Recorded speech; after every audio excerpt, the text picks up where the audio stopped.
The final details have been released on Google's deal with the federal government to pay Canadian news outlets. A first of its kind in the world, where we have a transparent and viable legislation where smaller news outlets also have a seat at the negotiating table with the tech giants.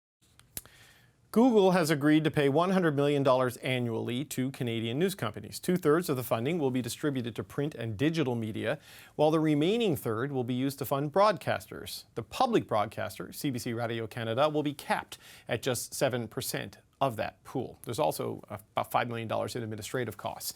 Now, the federal government's Online News Act comes into effect next week, but Meta remains absent from the bargaining table. Paul Deegan is the president and CEO of News Media Canada, which represents hundreds of outlets across the country. He joins me now. Mr. Deegan, it's good to speak with you.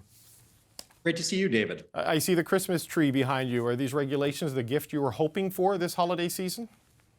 Well, we got 63 million reasons to be smiling right now. So, we're very appreciative in terms of what's happened. I have to say, Google has been terrific to work with over these last few months.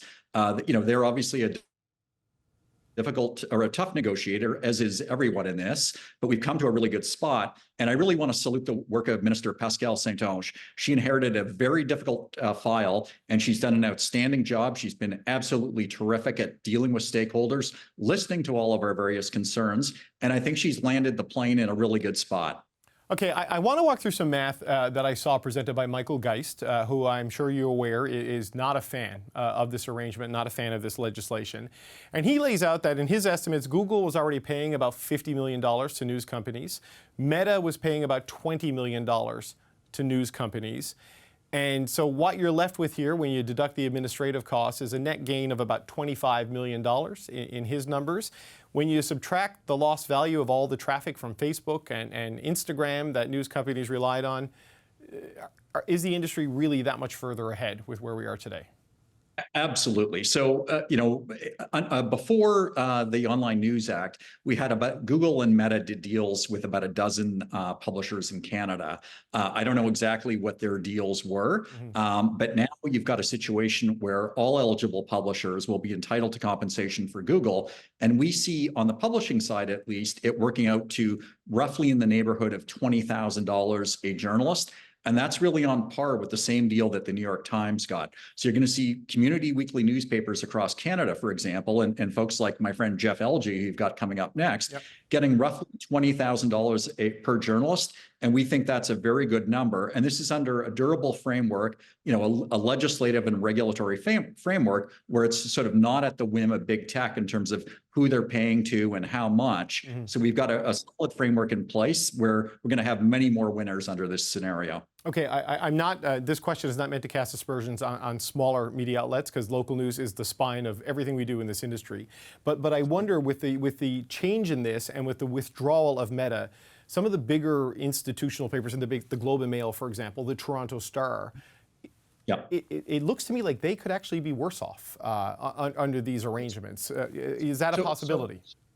So in terms of Meta, like if you look just globally, right now, they are not doing licensing agreements. So for example, the New York Times concluded one with Google, but not with Meta. So I think in terms of the Meta's got to come to terms with, are they prepared to pay publishers globally or not? You saw the comments from Rachel Curran the other day, which would seem to indicate not. So, I think everyone has to look at this as the money that is now coming from Google, which is guaranteed money. It's $100 million a year overall, 63 million for news publishers, indexed to inflation. We've got a much more solid situation than we did before. The split of about 2/3 for newspaper and digital publishers, 1/3 for the broadcasters. I know you represent hundreds of the organizations on that other side, the other side of the side I work on. Would you say that's a fair split of the funds? Look, I'd say it's fair. I mean, the Parliamentary Budget Office, their initial estimate was that 2/3 of the money would go to broadcasters, 1/3 to us. We never thought that would happen. That just made no sense whatsoever. I think it is equitable. I think the one point to make is the public broadcaster, and then listen, there would be a range of views on our members about the CBC getting anything. But the fact is, the CBC does high quality journalism in this country. And, you deserve to be compensated for that. I think the question really was how much. And I think the minister struck about the right balance with this. It also sends an important signal to other public broadcasters around the world that their content is valued. So out of self-interest, I could argue that we should get all of the money. But the fact is, on a principled basis, you produce content and you should be paid for that. That's what the Online News Act is all about. It's about being publishers and broadcasters being compensated for the work that their hardworking journalists produce.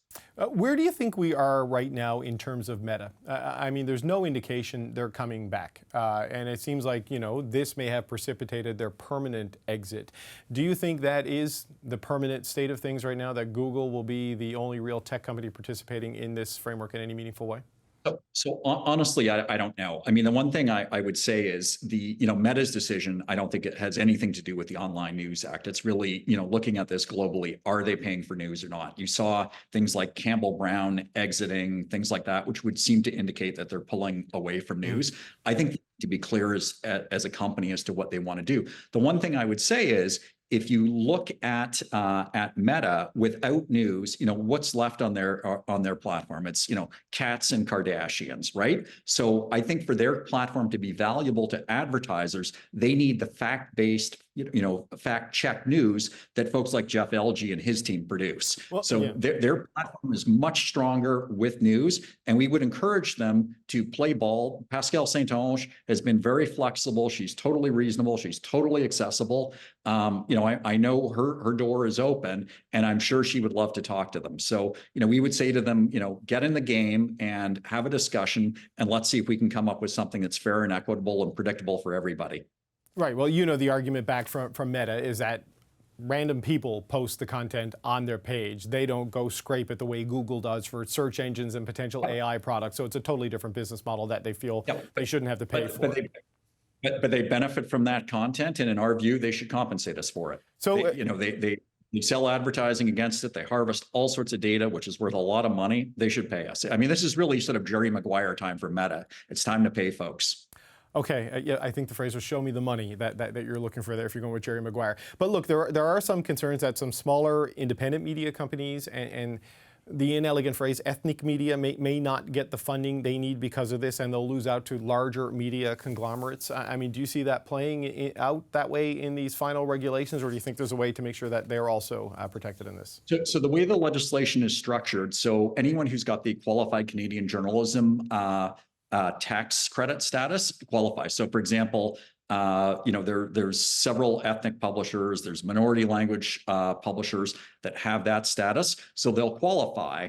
And then there's also another criteria, without getting kind of technical and boring on you, where they can come in. So I think there's ample opportunity for many publishers to benefit from this. And again, we would see this as being in the neighborhood of $20,000 per journalist, which is obviously very meaningful, in particular to the smallest publishers.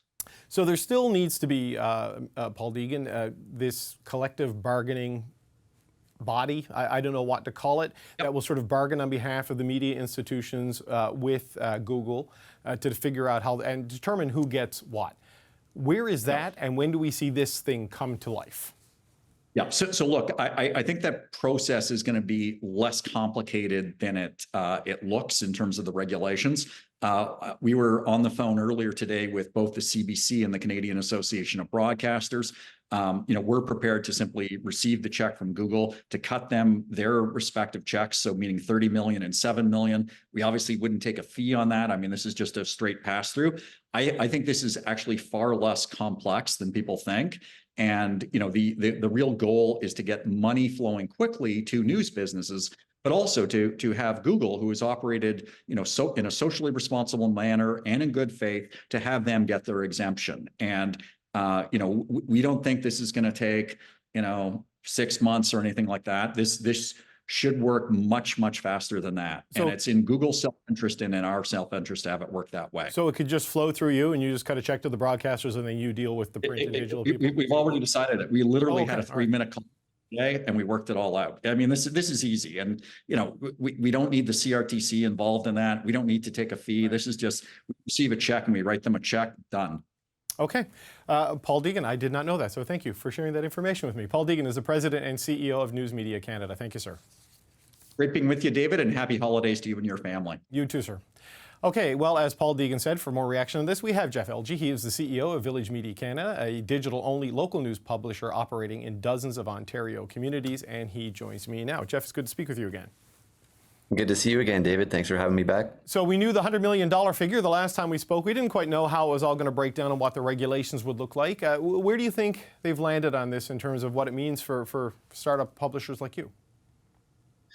Well, based on the final regulations released this morning, the distribution with the split going roughly 63% to kind of the traditional news media industry is good news for us. That means instead of approximately $10,000 to $12,000 a journalist, you might be, as Paul Deegan mentioned, upwards of $20,000 a journalist. For us, the math is pretty simple. We have about 90 journalists on staff. That's significant money. That's right, because last time we spoke, you said it was about $10,000 to $12,000 per journalist, right? And then there were other measures you might be able to take advantage of through the recent tax credits that were in the budget. So this is more than I think you were expecting to receive in the final workout. Yeah, and that number was based on our expectation of an equal distribution across CBC and the private broadcasters. And in that case, it would have been that for kind of our sector. But with the regulations actually rebalancing the distribution of funds, and giving a higher proportion of funds to the roughly 3,500 journalists that make up the classic news media kind of non-broadcast sector, we now approach that upper limit. Okay, because you mentioned the CBC Radio Canada, and we spoke about this last time, and I asked you flat out whether you thought the company I work for should get money. You said absolutely not. Not quite that bluntly, but they have found a solution here where they're capping what the CBC is eligible for, right? It is not based on the much larger workforce that this company has compared to other companies, and it works out to us a little, I think it'll be a little under $7 million in the final number that will be split between Radio Canada and CBC. Is that fair in your final assessment, or do you still think that's money that should be going into the other pool? I think it's a reasonable compromise. Like as we talked about in the last call, certainly the CBC gets a significant amount of funding from the federal government. I think the minister's concern was to not suggest to the rest of the world that the CBC content wasn't valuable and they shouldn't participate in it. And I think it's a fair compromise. So I have no issue with it. Okay, so Pascal Saint-Onge said today that the funding translates to about $20,000 to journalists, so that aligns with what you and Paul Deegan have said. But the loss of Meta, just to go back to that point, Meta has said a committee, I think this week, they were paying about $20 million in deals with groups. Paul Deegan suggested that those were likely going to go away anyway. I don't know if that's the case or if C-18 and all of its other things sort of precipitated this. At $20,000 to journalists, though, it sounds like you still think this is worth it, even with the loss of Meta money and Meta traffic. I think it depends. I think there's different scenarios where some will be better off, some will potentially be worse off. So I think, as Paul Deegan mentioned, there were some companies that had deals with both Google and Facebook prior to this.